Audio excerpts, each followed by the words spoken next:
আসসালামু আলাইকুম প্রিয় দর্শক, আমরা এখন অবস্থান করছি বর্তমান সময়ে বাংলাদেশের চলচ্চিত্র জগতের অন্যতম অভিনেতা জায়েদ খানের গ্রামের বাড়ি। জায়েদ খানের গ্রামের বাড়ি হচ্ছে পিরোজপুর জেলার মঠবাড়িয়া উপজেলায়। এই মুহূর্তে আমরা আছি তার গ্রামের বাড়িতে। যদিও তিনি অনেক কমই আসেন এ বাড়িতে, তারপরেও গ্রামের বাড়ির স্মৃতি আমরা আসছি তার বাড়িতে। আসেন দেখান,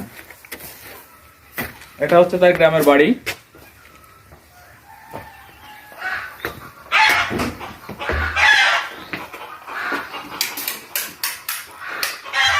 এই হচ্ছে জায়েদ খানের বাড়ির ভিতরে প্রথম যে ড্রয়িং রুম, সেটা।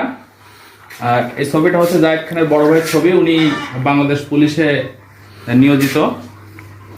তার ওই পাশে ছবি হচ্ছে ওনার বাবা মার ছবি। এই আর কি।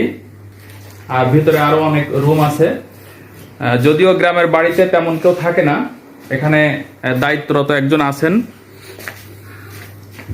যিনি বাড়িটাকে দেখাশোনা করে রাখেন। জায়েদ খান যখন আসেন গ্রামের বাড়িতে তখন এখানেই অবস্থান করেন। দর্শক, জায়েদ খানের বাড়ির মসজিদ হচ্ছে এইটা। একটু দেখান, মসজিদটা দেখান।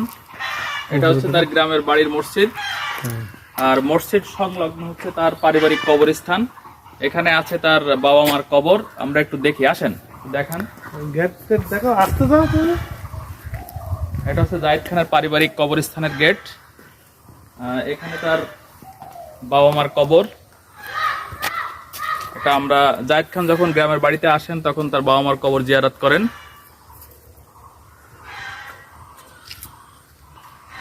তো দর্শক, জায়েদ খানের গ্রামের বাড়ি থেকে এই ছিল মোটামুটি সর্বশেষ অবস্থা। ভালো থাকবেন সবাই, আল্লাহ হাফেজ।